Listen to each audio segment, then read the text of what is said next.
आदिवासी समुदाय अंग्रेज का ना बंदूक को डराया है ना उसका तोप को डराया है। अंग्रेज को अपना तीर धनुष से ही यहाँ से खदेड़ के भगाया है। यही वो धरती है, झारखंड है, यही है वो आदिवासी। तो इस बात को आप समझ लीजिए और उसके पास विकल्प कुछ नहीं रह जाए क्योंकि ये जो आस्था का केंद्र है ये पूरे करोड़ों शरणा धर्मावलंबियों का ये केंद्र है। यह बात उसको जानना चाहिए, ये बात उसको समझ में आना चाहिए। और नहीं आ रहा है तो आपके चैनल के माध्यम से हम उनसे कहना चाहते हैं कि इस चीज़ को आप टच मत करिए, क्योंकि यही है इस बैठक का मूल उद्देश्य है।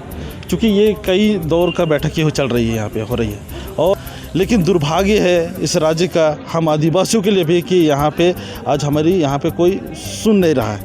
हमारा केंद्रीय शरणा स्थल का जो अस्तित्व है उस पर आज खतरा मंडरा रहा है पूरी तरह। राजधानी रांची में मेकॉन सिरम टोली फ्लाईओवर निर्माण को लेकर सरना स्थल का विवाद गहराता जा रहा है। करोड़ों आदिवासियों की आस्था का केंद्र माने जाने वाले इस स्थल को बेचने के खिलाफ आदिवासी समुदाय एकजुट होकर विरोध कर रहा है। स्थानीय लोगों के विरोध के बाद राज्य के मंत्री चमरालिंडा ने बीते दिन स्थल का दौरा किया, लेकिन कोई समाधान नहीं निकला।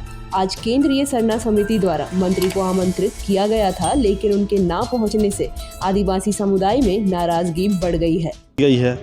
इस बैठक का मूल उद्देश्य है, क्योंकि ये कई दौर का बैठक ये चल रही है, यहाँ पे हो रही है।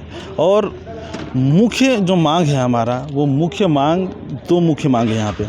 पहला मुख्य मांग है कि हमारा केंद्रीय शरणा स्थल का जो अस्तित्व है उस पर आज खतरा मंडरा रहा है पूरी तरह से। क्योंकि कारण है कि एलटी कंस्ट्रक्शन कंपनी जो है वो हमारा शरणा स्थल का मुख्य द्वार और निकास स्थान को, यानी एग्ज़िट और एंट्री प्लेस को पूरी तरीके से कंजेस्टेड कर दिया है। और इस चीज़ का आदिवासी समुदाय विरोध कर रहा है।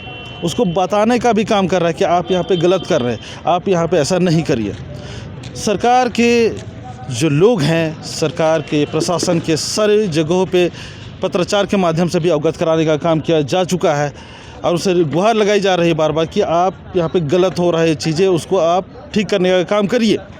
लेकिन दुर्भाग्य है इस राज्य का, हम आदिवासियों के लिए भी, कि यहाँ पे आज हमारी यहाँ पे कोई सुन नहीं रहा है। लेकिन एक जो चीज़ है यहाँ पर, जब हम लोग बाध्य होकर के जब हम लोग विरोध पे उतर आए, सड़क पे उतर आए, तो यहाँ पे उस दिन औचक निरीक्षण के लिए माननीय मंत्री, जनजातीय कल्याण मंत्री चमरालिंडा जी आए और उन्होंने भी जब देखा हालात को तो उन्होंने भी बहुत मतलब आक्रोशित हुए और बोले भी स्पष्ट लफ्ज़ों में, कड़े लफ्ज़ों में बोले कि यहाँ पे हम कतई बर्दाश्त नहीं करेंगे कि इसको शरणा धर्मावलंबियों के साथ उनके आस्था का केंद्र को इस प्रकार से कंजेस्टेड किया जाए। जो सामने दिखाई दे रहा है आप लोग को, जो बाउंड्री वाल चढ़ रहा है, रोड का जो स्लोपिंग गिराया गया है, तो उसी के वजह से हम लोग का यहाँ कंजेस्टेड हो जाएगा। उसी को हम लोग हटवाने का ये कर रहे हैं, लेकिन अभी तक कोई सुनवाई नहीं हो रहा है। 22 तारीख को बात हुई थी चमरालिंडा जी से, तो बोले थे कि हटवा देंगे, लेकिन काम पे काम होते जा रहा है। आदिवासी को हितैषी सरकार है, किसके पास नहीं गए हम लोग, लेकिन कोई काम हम लोग का नहीं हुआ, कोई भी काम नहीं हुआ। तो इसीलिए हम लोग पूरा समाज के लोग, अगुआगण, जितने भी गांव टोला से लोग आए हैं, सभी अगुआगण, और इसको हम लोग इस समस्या का समाधान के लिए हम लोग बातचीत करेंगे। और देखते हैं अभी आएंगे चमरालिंडा जी, तो अब वो क्या आश्वासन देते हैं, क्या बोलते हैं, और उसके बाद में फिर हम लोग रणनीति तय करेंगे। चमरालिंडा जी आएंगे तो उसी के सामने हम लोग करेंगे झंडा गाड़ी। गौरतलब है कि आदिवासी समुदाय ने साफ संदेश दिया है कि उनकी आस्था पर कोई समझौता नहीं होगा। रांची से सहयोगी आकाश के साथ कामेश की रिपोर्ट। झारखंड में आदिवासियों की हितैषी सरकार है, लेकिन यह सरकार कहीं ना कहीं आदिवासियों के साथ छल कर रही है। आज हम मौजूद हैं केंद्रीय सरना समिति सीरम टोली, और सीरम टोली में लेकर कई समाज के, आदिवासी समाज के लोग यहाँ पे जुटे हैं। और उनका यह आरोप है कि जो केंद्रीय सरना समिति का स्थान है, केंद्रीय सरना समिति को जगह दी गई है, उस जगह पे कहीं ना कहीं सरकार इनके साथ चलावा की है। क्या आरोप है कि जो अगुआ दिसंबा राज्य में आदिवासियों ने अगुआ सरकार को यहाँ पर लेके आया ताकि उनके जल जंगल, जमीन सुरक्षा, भाषा, संस्कृति सुरक्षित रहे, लेकिन यहाँ पर हमेशा चौतरफा हमला हो रहा है। और आदिवासी समाज शुरू से संघर्ष करता आया है अपने अस्तित्व पहचान को, चाहे आस्था का मामला हो, चाहे संस्कृति का मामला हो, चाहे भाषा का मामला हो।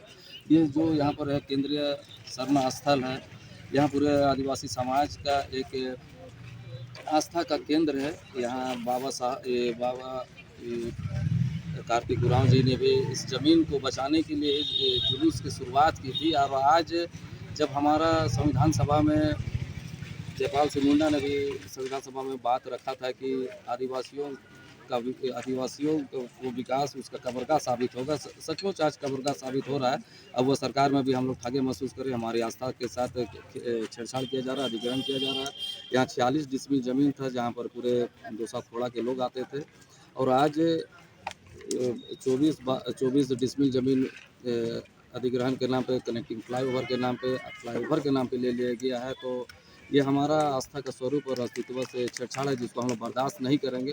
सरकार से भी आपके चैनल के द्वारा सरकार और राज्यपाल के पास हमारी भावनाओं को हमने अवगत करा दिया है। उन्होंने आश्वासन दिया था, ये चुनावी आश्वासन के द्वारा लॉलीपॉप हमारे लिए है कि आज भी काम दस्तूर जारी है।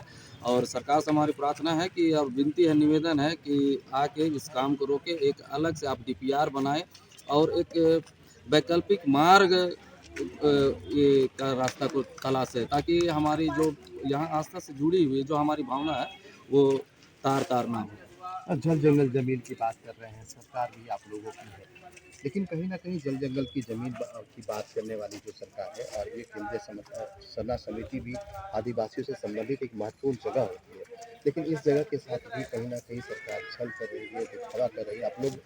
आप लोगों ने बोला कि यहाँ पे मंत्री भी आने वाले थे, चंद्रा नेता जो आपके अनुसूचित जाति जनजाति के मंत्री भी, क्या हुआ उनका, वो आ रहे हैं या नहीं? अभी तक तो हम लोगों को जैसे सूचना है कि अभी तक तो उनकी तरफ से कोई अभी तक आने की सूचना हुई नहीं है, लेकिन यहाँ से सूचना पहुँचा दी गई थी और आश्वासन दिया था लेकिन आएंगे। लेकिन हमें खराब भी लगता है कि अपना जनजातीय मंत्री होने के बाद भी इन सब मामलों में वो संज्ञान नहीं ले रहे हैं। और हमारे आदिवासी समाज की जो भी हम लोग आरक्षित सीट से हमारा जो 28 विधायक को हमने भेजा है, बाबूलाल मरांडी को मिला के 29 है, और 5 सांसद भी हम लोगों ने यहाँ से चुन के भेजा था, ताकि हमारी ज़मीन जल जंगल ज़मीन सुरक्षित रहे, उसकी आस्था, उसकी धार्मिक स्थल सुरक्षित रहे। लेकिन जो रवैया है, हमें नहीं लगता है कि सरकार इन सब मामलों में ज़्यादा समाज के हितों को रक्षा कोई भी फैसला ले पा रही है। अगर सरकार ऐसा नहीं करती है, आप लोगों की जो मांग है पूरा नहीं करती है, तो आगे की रणनीति क्या होगी? तो जिस मकसद के साथ हम लोगों ने अवध राज्य में अवध सरकार को लाया था, अगर वो मकसद इस सरकार से पूरा नहीं होता है, और इस केंद्रीय स्थल को लेकर सरना समिति पूरा अभी मर्माहत है, आक्रोश है, और देख रहे होंगे कि अब उनका बैठक चल रहा है, सारे केंद्रीय सरना समिति के लोग आए हैं। अगर यहाँ पर सरकार के पास एक अल्टीमेटम चेतावनी दिया जाएगा, अगर नहीं मानता तो सरकार के साथ भी हम लोग face to face hot talk बात करेंगे। अगर आप हमारे लिए नहीं है तो हम भी आपके लिए भविष्य में आपके साथ रहेंगे, नहीं रहेंगे, यह फैसला हमारा होगा। देखिए, ये थे परवीन कच्छप, जिन्होंने आदिवासियों की सबसे बड़ी जो धर्मस्थल है केंद्रीय सदस्य समिति को लेकर स्पष्ट तौर पे कहा है कि जल जंगल जमीन की बात करने वाली जो सरकार है, अगर हमारे हित पे काम नहीं करेगी तो हम उनके खिलाफ भी आंदोलन करने को मजबूर होंगे। अपने सहयोगी आकाश के साथ Kumar Kamesh, news alert India, Ranchi.